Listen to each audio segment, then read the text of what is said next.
Jinsi ya kuajiri watu walioomba kazi kwenye Daiwaka. Kwanza, fungua app ya Daiwaka, halafu hakikisha umeingia kwenye akaunti yako ya mwajiri.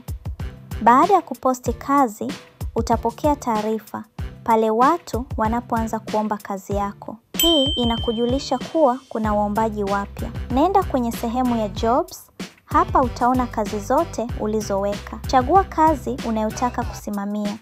Kisha fungua kuona maombi yote yaliyotumwa. Sasa angalia orodha ya waombaji. Utaona majina, picha na tarehe waliotuma ombi. Ukimbonyeza mwombaji, unaona profaili yake kamili. Bio, portfolio, ujuzi, eneo analopatikana na tarehe alijiunga. Kumbuka, huwezi kuona namba yake ya simu mpaka umemwajiri. Ukimpenda mwombaji, bonyeza kitufe cha employ. Hapo anapata taarifa kwamba amechaguliwa. Kama kazi inahitaji mtu mmoja au wawili, ukishawaajiri, kazi hiyo itafungwa moja kwa moja na haitaonekana kwa wengine.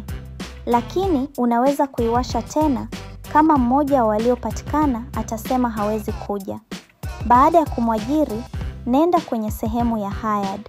Hapa ndipo unaweza kumpigia au kuwasiliana naye moja kwa moja.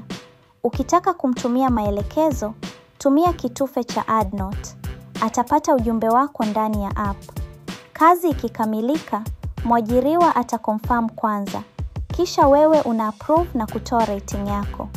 Daiwaka, rahisi, haraka na kwa ajili yako.